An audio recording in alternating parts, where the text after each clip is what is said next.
30 years ago, a young woman named Angela Hammond was snatched from a payphone in Clinton, Missouri. She was never seen again, and her abduction still remains a mystery. Tonight, police are revealing a new theory in the case. Maybe the wrong woman was kidnapped.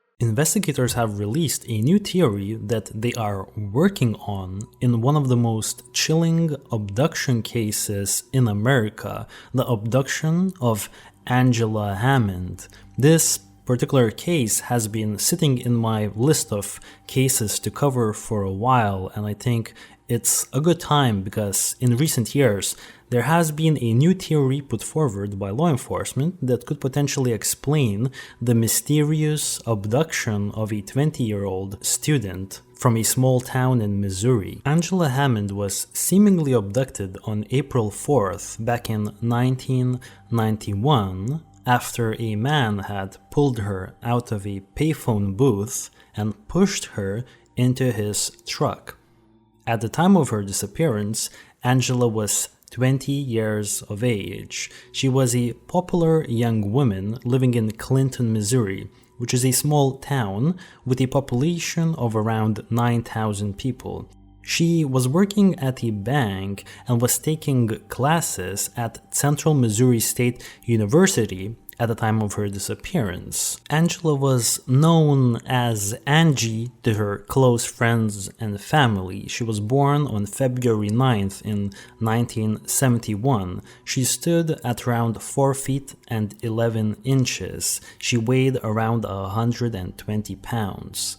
Some of her other distinguishing characteristics is that she is a Caucasian female with brown hair and brown eyes. She had a scar on her upper lip and wore contacts. She was 4 months pregnant at the time of her disappearance as well. Now, during her disappearance, she is reportedly wearing a white button-down shirt with black spots on it, as well as some black slacks and white sneakers. We also have her dental records as well. Well, not us, of course, but the investigators. Her teeth were in excellent condition, and the dental records would help identify a potential Jane Doe in the future. Let's go back a little bit to November of 1990, around a year prior to her disappearance. Angela Hammond and her future fiancé, Rob Schaefer, had met for the first time. At this point, Angela was 19 and Rob was 18. Rob was a high school athlete that excelled at football, and he had dreams of joining the military. It wasn't long before the two started up their relationship. After less than 3 months of dating, Angela announced to Rob that she was pregnant. Rob was allegedly excited about the news and proposed to her not long after. This was in January of 1991 when the two became engaged.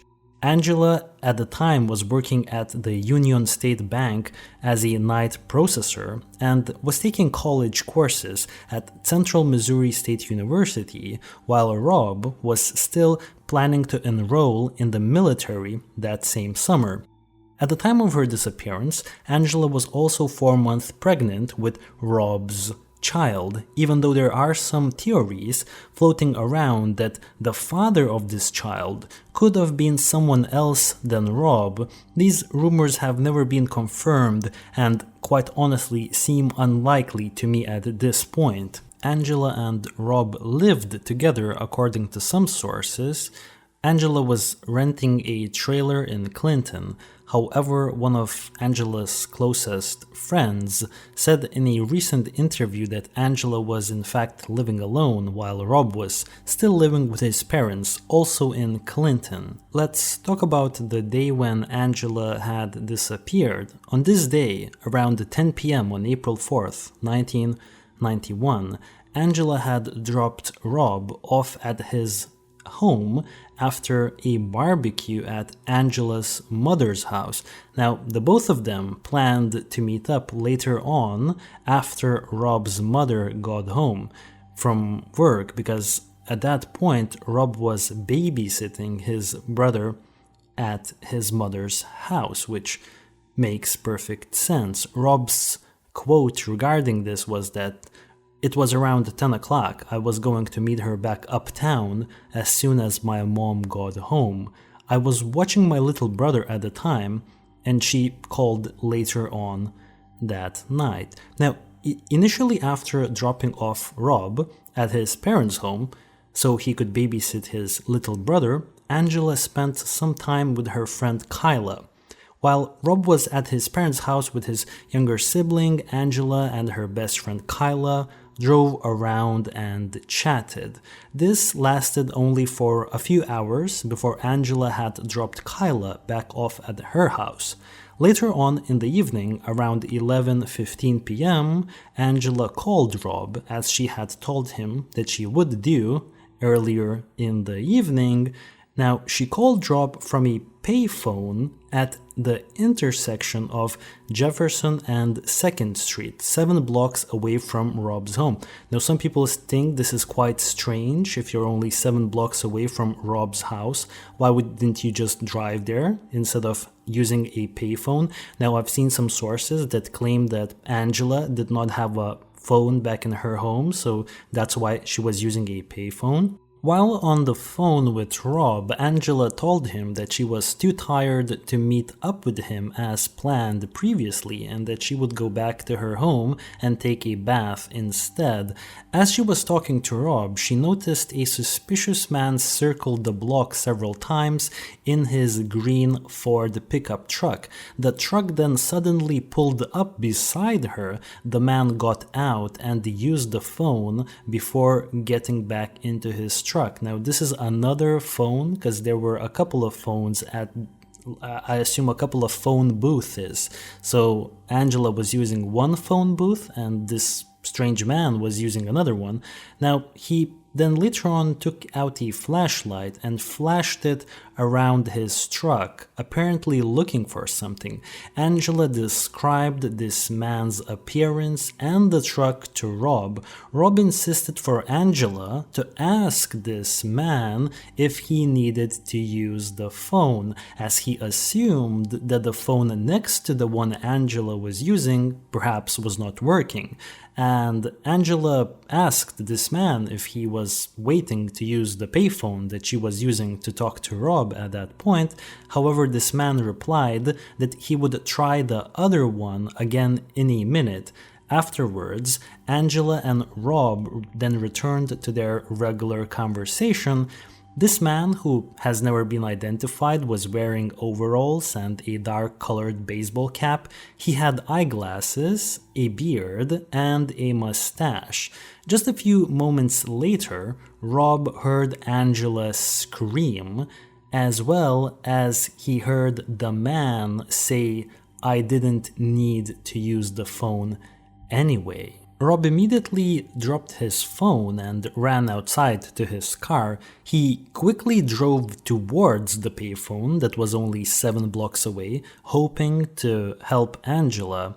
As the abductor's truck sped past him in the opposite direction, he heard Angela yell out his name. He said, "Somebody yelled out the window, 'Robbie.' That's how I knew it was them."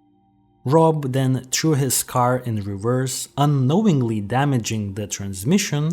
He followed the truck for 2 miles before his transmission failed as he made a sharp right turn. Unfortunately, the truck drove away and was never seen again. Around that same midnight, Rob made his way to the police station to report the events to whomever was on staff. Marcia Cook, Angela's mother said that Rob had blamed himself for this because he always told Angela that he'd be there to take care of her, and he tried. He did everything that could be done. Nobody blames him, but I think he still thinks that people blame him. Rob himself is quoted regarding this incident. The beginning is the hardest because you know you were close enough to get him, but you just don't get the job done, and you still wake up at nights wondering where she's at, wondering what happened, wondering if anybody's still looking. You're just wondering all the time. An extensive search began for Angela, the abductor, and his truck. The Missouri State Highway Patrol checked hundreds of trucks matching the description, but all were ruled out. Damon Parsons of the Clinton Police Department said, "We had some assistance from the Missouri State Highway Patrol that did a computer search on all registered vehicles. Through their help, we had 1,600 possibilities that we had to check as far as color and whether they had any mural in the back window." With few leads in the case, investigators questioned Rob's story. At first, no other witnesses were found to corroborate Rob's account. However, a polygraph examination on him indicated that he was telling the truth. In fact, 2 witnesses later came forward, seeing a truck and a suspicious person around the payphones between 11:30 and 11:45 p.m. shortly before Angela's disappearance. After this, within a week, Rob was officially cleared. Angela's mother, Marcia, said that she never suspected Rob in the first place. She said, "I think it was natural that people wondered, did the boyfriend do it? But my feeling was, I've known the kid all his life, and I never doubted for a minute that he had anything to do with it." 2 days later, on April 6th, Angela's abduction was connected to 2 other unsolved cases within a 100-mile radius. The first of them occurred 76 days earlier and 70 miles away near Max Creek, Missouri, on January 19, 1991, when a 42-year-old convenience store worker, Trudy Darby, called her son to report 2 suspicious men lurking outside of the store. Less than 10 minutes later, her son arrived at the store and found it completely empty. 2 days later, Trudy's body was found on a riverbank 10 miles from the store. She had been raped and shot twice in the head. The store was also robbed of $220. Trudy's case was eventually solved 3 years later with the convictions of half-brothers Jesse Rush, who was only 15 at the time of this crime, and his half-brother Marvin Cheney. They were arrested after Jesse had visited Kansas City and bragged to multiple friends that he was responsible for Trudy's murder and successfully got away with it. Jesse's friends were shocked by his revelations and rightfully alerted the police. Subsequently, he was interrogated and ultimately confessed to the crime. Jesse confessed that he and his half-brother Cheney and another accomplice had planned the abduction of Trudy beforehand. They entered the store and held her up at gunpoint, stealing $220 from the cash register and forcing her into their vehicle. She attempted to defend herself, which only angered them even more. They transported her to a nearby barn where they sexually and physically assaulted her. Afterwards, they shot her once in the head and put her body in the trunk of their car and took her to a local river to dispose of her body. While Jesse was in jail awaiting trial, he became acquainted with several inmates, one of whom was Edward Thomas, who he befriended because he believed he was a lawyer that could help him lessen his charges of abduction and murder. With his misguided faith, Jesse wrote 13 letters to Thomas that incriminated him further with Darby's murder. These letters also suggested that he and Cheney are behind many more audacious, unsolved crimes that hadn't been solved yet. Trudy Darby's case is considered solved, and investigators suspect that responsible culprits, half-brothers Jesse Rush and Marvin Cheney, could be involved in Angela Hammond and Cheryl Kenny's case. Now, who is Cheryl Kenny? She is the victim of another disappearance case that happened within a 100-mile radius from Angela Hammond's abduction. This case occurred 36 days earlier and 70 miles away. This case involved 30-year-old Cheryl Kenny, another convenience store worker in Nevada, Missouri, which is 70 miles from Max Creek. She vanished after locking up her store on the night of February 27th. Her car was found abandoned in the store's parking lot. It's believed that she was also kidnapped. Authorities at that point feared that a serial killer may be on the loose in West Central Missouri, even though they hold out little hope that either Angela or Cheryl are alive. There have been unconfirmed sightings of Angela in several states, and most recently in Canada. Angela's fiancé, Rob Schaefer, was initially considered a suspect in Angela's disappearance. However, he was later cleared. According to Rob, as well as Angela, and the other two witnesses, the abductor is described as a filthy Caucasian man with glasses, a beard, and a mustache. He was wearing overalls. He drove an older, later 60s to early 70s model two-tone green Ford pickup with the mural of a fish jumping out of water on the back window.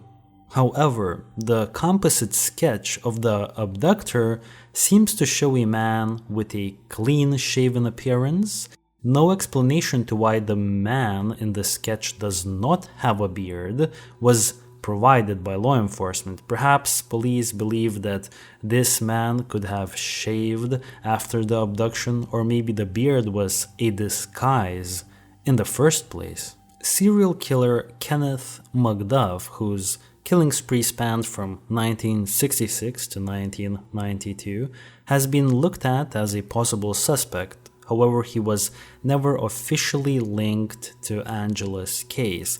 The only reason why McDuff is connected to Angela's abduction, from what I can tell, is the fact that he was captured in Missouri in May of 1992 after being on the run for only a couple of months. This was 1 year after Angela Hammond disappeared, but it's unknown whether he had ever been to Missouri before. Kenneth McDuff never confessed to killing Angela. He was already in prison and was serving time on death row when he was asked if he had anything to do with her disappearance, and he denied any involvement. Another rumor suggests that Angela was murdered and thrown into a well in the old Artesian Park in Clinton, Missouri, close to the site of a very old water ride, but it's unknown if that has been explored, and I couldn't really find any more information about this particular rumor. In October of 1991, a new possible lead emerged from a man named Russell Smith. He was living in Manitoba, in Canada, but decided to visit family living in Missouri. He hadn't any knowledge regarding who Angela was or the circumstances surrounding her disappearance until he saw a missing persons poster.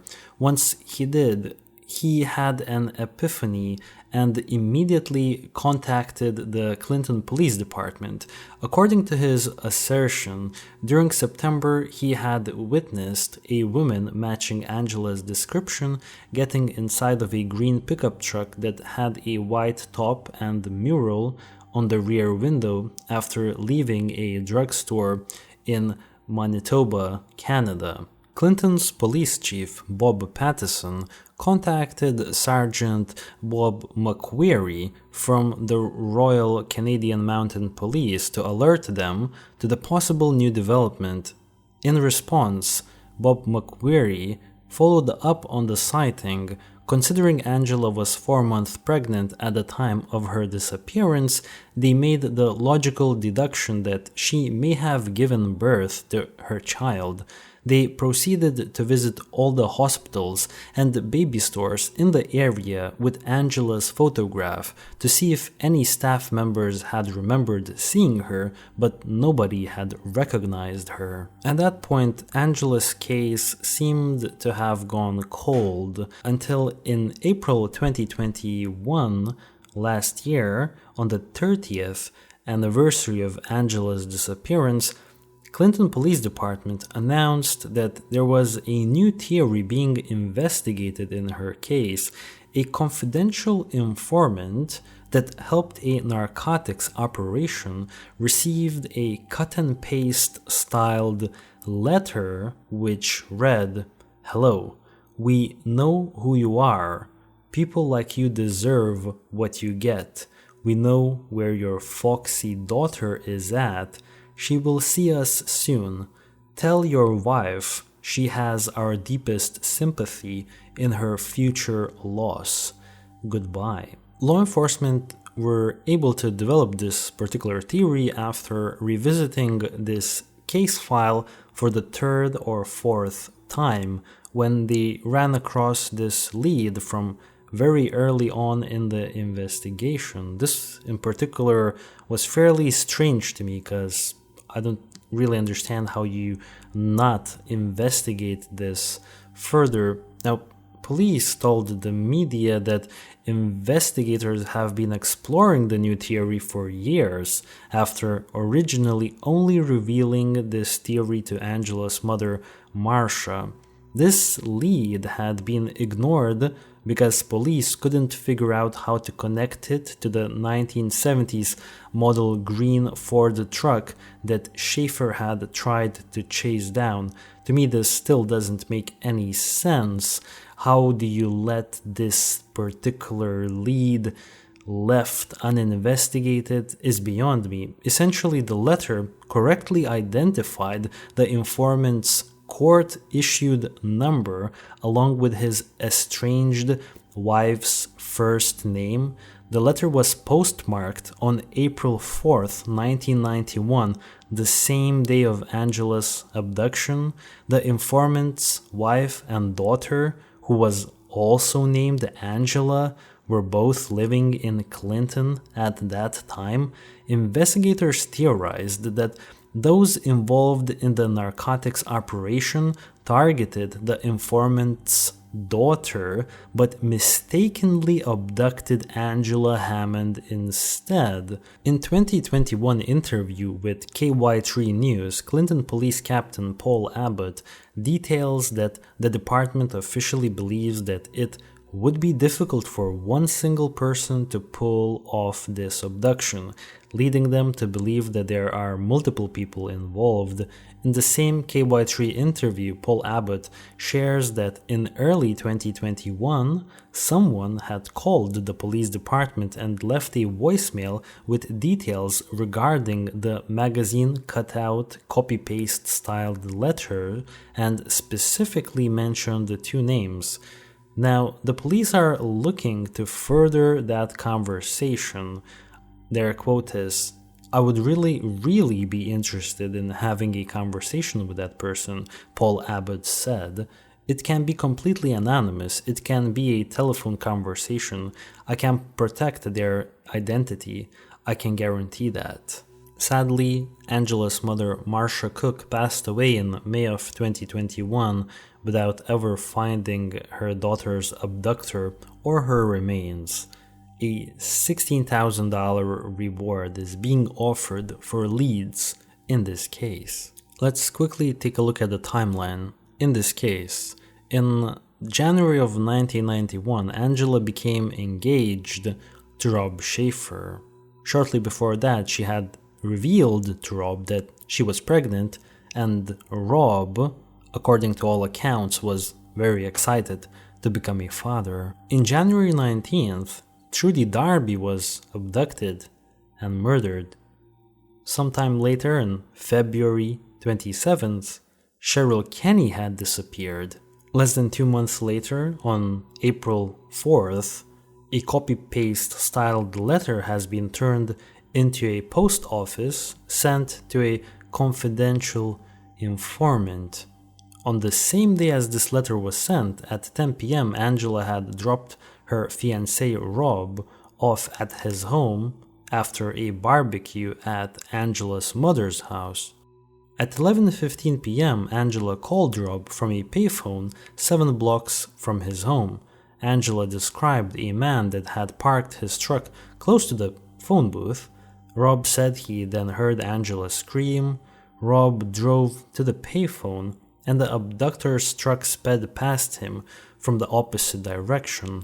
Rob chased the truck for a couple of miles until his car broke down.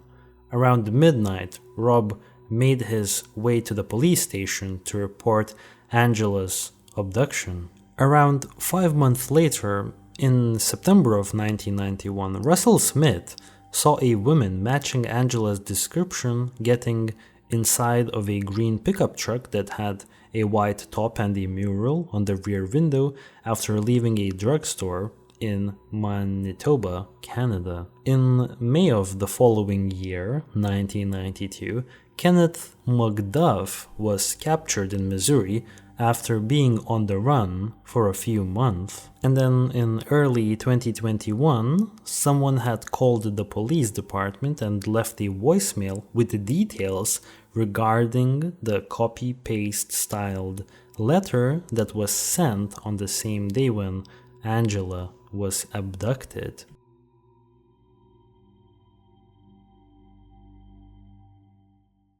There are multiple explanations to what may have happened to Angela Hammond on April 4th in 1991. The first suspect that we could look at is her fiancé Rob Schaefer. Now, there are some things that are working against him being involved in this case, and there are some details that are working in terms of him actually being involved. So, for example, the things that I find kind of credible that would clear his name was the fact that Marcia Cook, Angela's mother, does not think that Rob was involved in her daughter's disappearance. She said she knew Rob all his life and she never suspected him of anything. There is also no obvious motive for Rob to kill Angela, especially since she was pregnant with his child, unless those rumors were accurate that Angela was in fact pregnant with somebody else's child, but I could not find any more information regarding that, so I think those are just rumors. Also, there were 2 other witnesses who reported seeing the truck and the man near the payphones that evening. Also, another thing that's working against Rob being involved in this case is the fact that he was cleared by the police. They had probably been able to confirm that the phone call did in fact happen, and perhaps they were even able to prove that Angela was at the payphone. Perhaps they dusted for fingerprints or conducted a similar investigation. Now, the one thing that does lead me to question Rob's accounts that evening was the dramatic car chase that he had reported. In particular, I have my questions about him hearing his name being shouted by Angela from a truck that sped past him from the opposite direction of the road. That seems very dramatic and seems like something that would only happen in movies or TV shows. However, once more, police had cleared Rob of any involvement. I'm pretty sure they conducted a very thorough questioning, and he did pass a lie detector test for whatever that is worth. So I guess we can say fairly confidently, at least in my opinion, that Rob probably didn't have anything to do with Angela's disappearance, at least at first glance. Then we have serial killer Kenneth McDuff. Now, he was captured in Missouri after being on the run for a few months. He was captured in Kansas City. I don't think there's anything else that would connect him. I believe most of his crimes have been conducted in Texas. Also, while on death row, when seemingly he had nothing to lose, he did not admit to killing Angela. Seemed like if he had killed Angela, at that point, perhaps he would be willing to admit, but he basically denied it. So another suspect, Kenneth McDuff, that I probably don't think that he had anything to do with Angela's disappearance. The two half-brothers, Jesse Rush and Marvin Cheney, that were responsible for the murder of Trudy Darby, well, Jesse claimed in letters to another inmate that he and Marvin Cheney had committed more unsolved murders and were responsible for more disappearances. I think there could be a possibility that both of them could have been involved, and I think law enforcement also believe that there is a chance that these men for sure had more crimes under their belts, let's put it this way, but I don't think that there's anything in particular that connects them to Angela Hammond's disappearance other than the fact that the murder of Trudy Darby happened fairly recently and only 70 miles away from where Angela Hammond had disappeared from. I think a random abduction should also not be ruled out in this case. According to the information that I was able to find online, Angela was reportedly a popular girl in the local vicinity. However, this town was pretty small, only 9,000 inhabitants, and from what I've gathered, nothing like this has happened in the past in the city, but at the same time we can see that there were strange disappearances happening close by. For example, Cheryl Kenny, who had vanished under mysterious circumstances, and that happened very recently, almost a little over a month prior to Angela's disappearance. So strange little disappearances like this do tend to happen in Missouri in the early 90s, so a random abduction could definitely not be ruled out. However, this new theory, the mistaken identity theory that the Clinton Police Department has been developing, I think has the most let's say promising information in this case. For example, this letter that was sent to the police informant, it was actually sent on the same exact day when Angela was abducted on April 4th in 1991. In the letter, the informant's wife was named. Also, the informant's wife and his daughter was living in Clinton. His daughter's name was also Angela, and both Angelas had similar appearances. Also, the abductor's actions before the abduction could indicate that he was trying to make sure it's the right person. For example, him coming up to the phone booth, then coming back for something in his car, and then snatching Angela up on his second go. Perhaps when he initially went to the booth, he wasn't actually calling anyone. He was trying to get a closer look at Angela to identify if this is the right person that they are trying to abduct. Also, the letter does not seem to be a prank because confidential information has been identified by whomever sent this letter. Now, to me, this means that an actual abduction around that same time was intended to happen. I believe the letter would have been received by the informant within 2, 3, 4 days. That's my general assumption. Now, if they only had 2 or 3 or 4 days to abduct Angela, perhaps they were in a rush and accidentally abducted the wrong person. If they did so, then I would assume that sometime in the abduction they realized that this was not the person they were trying to abduct. This was an innocent girl, Angela Hammond, and they probably had to get rid of her to protect themselves. I think out of all of the theories, in my opinion, this is probably the most likely one. What do you guys think happened to Angela Hammond?